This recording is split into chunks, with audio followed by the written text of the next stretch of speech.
ce matin, Michel m'a partagé dans sa lecture personnelle, dans sa À méditation, 8h30. à 7h30 ce matin, on terminait notre petit déjeuner, et elle m'a partagé un verset tout simple. Dans Habakkuk, au chapitre 2, le verset 14. Habakkuk, chapitre 2, verset 14. Tu pourras le lire après, dans la Bible juive. Donc, car la terre sera remplie de la connaissance de la gloire de l'Éternel, comme le fond de la mer par les eaux qui le couvrent. Quand elle m'a lu ce verset, j'ai simplement eu la vue, nous sommes la terre. Nous sommes la terre. Eu égard, pour prendre l'exemple de ce champ de mission que représentent les personnes sur le réseau TikTok, ces personnes ne cessent de rendre grâce à Dieu, de dire avec leurs mots toute la joie qu'ils ont et également de l'enseignement qu'ils reçoivent et qui les amène à croître. Ils attendent. Combien de jours, je dis à Michel, je dis, mais j'ai l'impression qu'ils sont là à la porte, ils attendent que je mette quelque chose. Je suis sûr, Valérie, que si tu te mets avec moi sur le réseau TikTok pour partager ce que tu reçois, partager en 10 minutes des choses que tu reçois en hébreu, par exemple, mais ils vont être là, je suis sûr que ça va se multiplier. Je te lance, je te tends la perche, ma petite sœur, pour partager tout simplement le vécu, tu vois, sur des petits sujets. Je te lance l'idée, n'est-ce pas? Mais quand j'ai lu ce verset, j'ai dit, Seigneur, mais si la terre sera Que nous remplie sommes. de la connaissance de la gloire de l'Éternel, dans l'actualité que nous traversons, il faut en convenir, on ne va pas faire l'autruche, mais dans l'actualité que nous traversons, Seigneur, nous avons besoin d'entendre de toi. Nous avons besoin d'entendre de toi. Si on se laisse aller sur la fréquence des politiciens, si on se laisse aller sur la fréquence de ceux qui sont pour, de ceux qui sont contre, de ceux qui disent on va travailler ensemble, après on va combattre, enfin bref, si on se laisse aller sur cette fréquence, bien aimé, c'est la confusion. Et cette parole, elle n'engage que moi, mais personnellement, chaque fois, malheur à l'homme qui se confie dans l'homme. Alors, nous avons besoin de nous confier dans le Seigneur et dans ce qu'il nous fait entendre.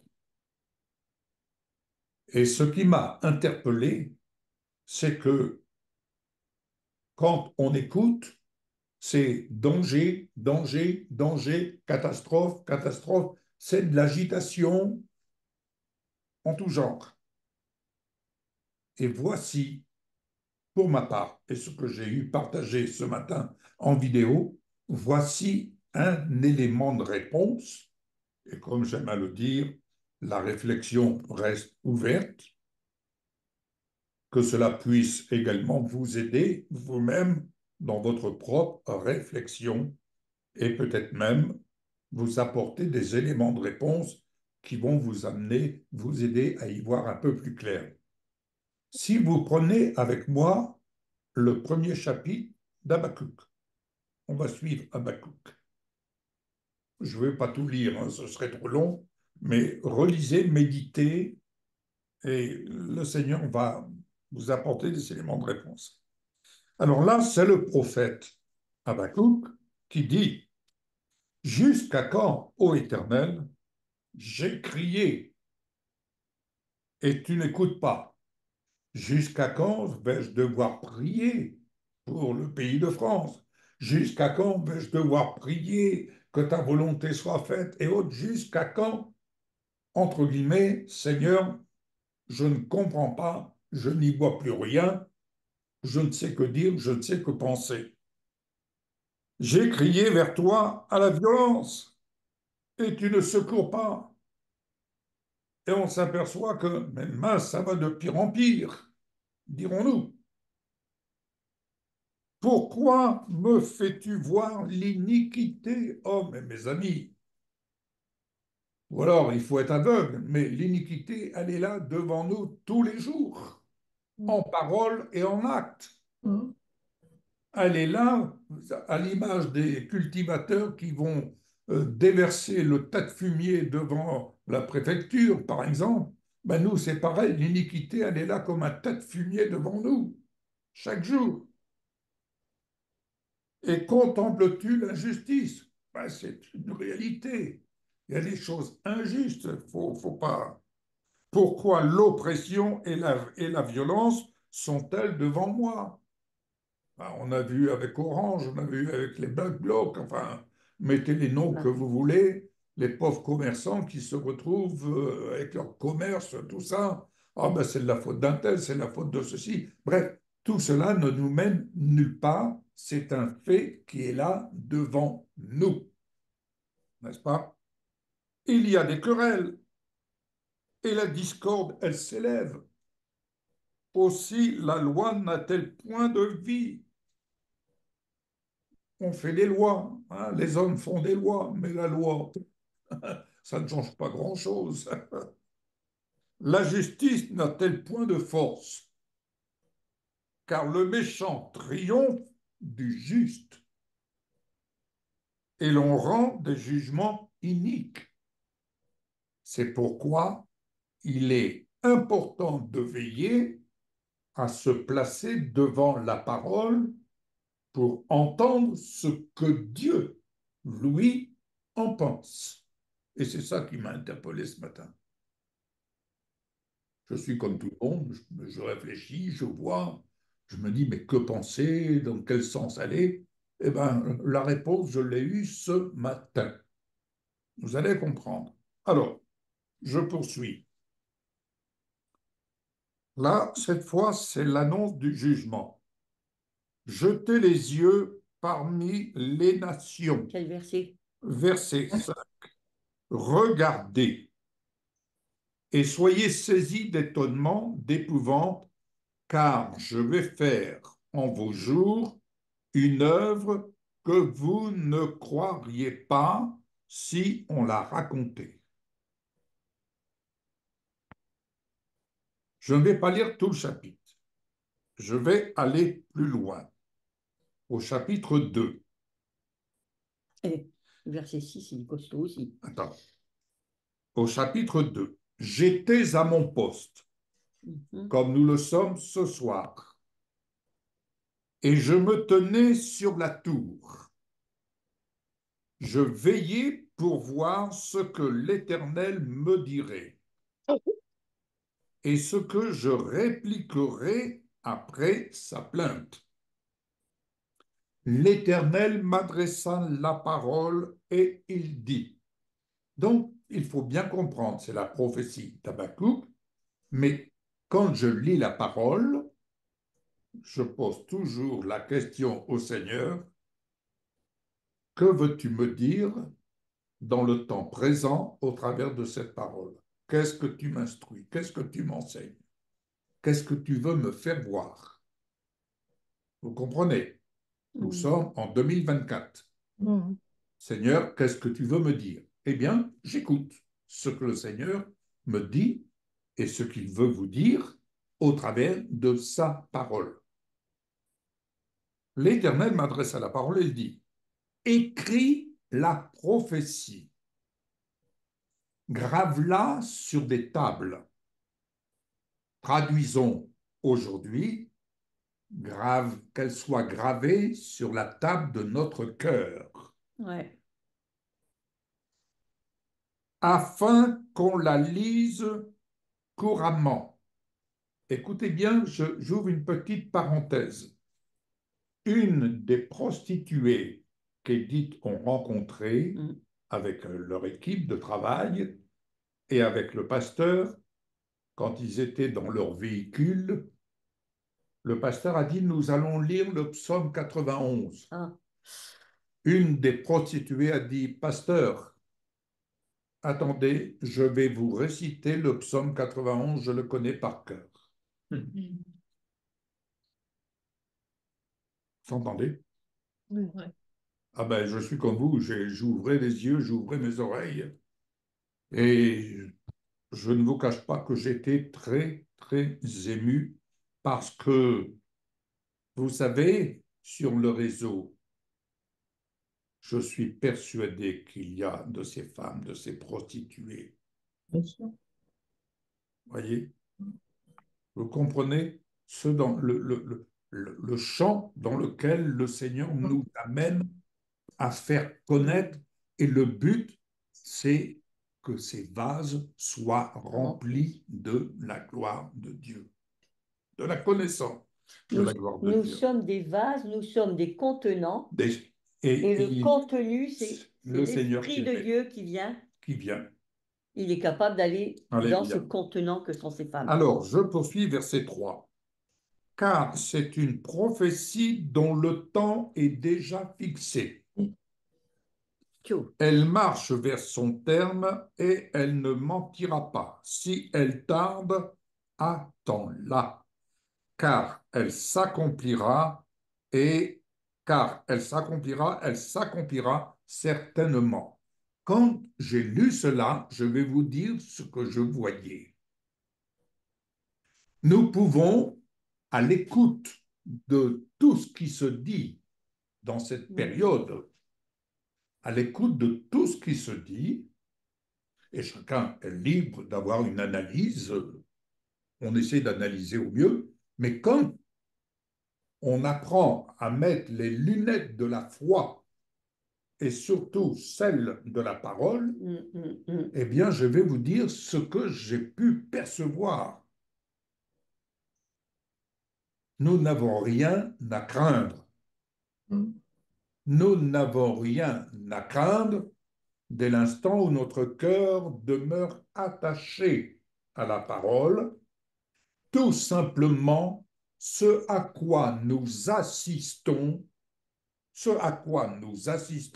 et ce n'est encore qu'une débauche, mais ce à quoi nous assistons, c'est l'agitation des œuvres des ténèbres qui s'exercent au-dessus de nos têtes. Ouais. Est-ce que vous comprenez ce que je suis en train de dire? Oui. Le diable et ses œuvres, le prince des ténèbres et ses œuvres sont en train de s'agiter. Vous voyez en face de vous des gens qui, sous la puissance du malin, sont en agitation. Et nous n'avons pas à craindre leur agitation et nous n'avons pas à nous laisser balloter. Ah, attention, ils disent cela. Ah, non, un autre dit ceci. Nous n'avons pas à suivre leur agitation. Simplement, nous marchons, comme Michel l'a dit, à la suite de Jésus. Et il est normal que le diable s'agite, car ne l'oublions pas, il a été vaincu. Il a été vaincu il y a 2000 ans à la croix. C'est fait, c'est accompli. Et la chrétienté qui se lève, elle marche sur les œuvres des ténèbres. Les prières qui s'élèvent ne peuvent que faire reculer les œuvres de ténèbres. Amen. Donc, vous voyez, il faut regarder l'autre facette, celle que l'adversaire veut nous cacher. En fait, ce n'est pas nous qui devons trembler, mais c'est normal que le prince des ténèbres tremble. Il a été vaincu. Ainsi, quand il est dit, verset 4, « Voici son âme s'est enflée, elle n'est pas droite en lui. » Alléluia. Son âme s'est enflée, elle n'est pas droite en lui. Mais le juste vivra par sa foi. Amen. Amen. Le juste vivra par sa foi. Et je vais même aller plus loin. Je vais aller plus loin. Vous vous souviendrez du 4 juillet, ce que votre pasteur vous apporte. Pareil à celui qui est ivre et arrogant. L'orgueilleux ne demeure pas tranquille. Il élargit sa bouche comme le séjour des morts. Il est insatiable comme la mort. Il attire à lui toutes les nations. Il assemble auprès de lui tous les peuples. Il les met dans la même sauce. Voilà. Vous entendez? Il les met dans la même sauce. Et il y a de l'agitation parmi les peuples. Il ne faut pas se laisser transporter ni se laisser emporter dans cette agitation, mais demeurer dans le repos de la foi avec Jésus. Amen. Alléluia. Alors, ne serait-il pas pour tous un sujet de sarcasme, de raillerie et d'énigme? On dira, malheur à celui qui accumule ce qui n'est pas à lui. Jusqu'à quand? Mais écoutez bien cette parole. Malheur à celui qui augmente le fardeau de ses dettes. Je vais traduire au risque de vous choquer. N'ayez pas peur. N'ayons pas peur. Malheur à un pays comme la France qui augmente le fardeau de ses dettes. Voilà comment je lis la parole. Tes créanciers ne se lèveront-ils pas soudain? Tes oppresseurs ne se réveilleront-ils pas? Et tu deviendras leur proie. Parce que tu as pillé, écoutez bien, tu as pillé beaucoup de nations. Est-ce que vous comprenez le sens? Tu as pillé. Si vous mettez un pays comme la France, et vous pouvez en mettre d'autres, tu as pillé beaucoup de nations. Tout ça, mes bien-aimés, pour vous dire, il y a des lois divines auxquelles nous ne pouvons pas nous échapper. Elles sont là, elles s'exécutent, elles vont à leur terme. Je dis bien, elles s'exécutent, elles vont à leur terme.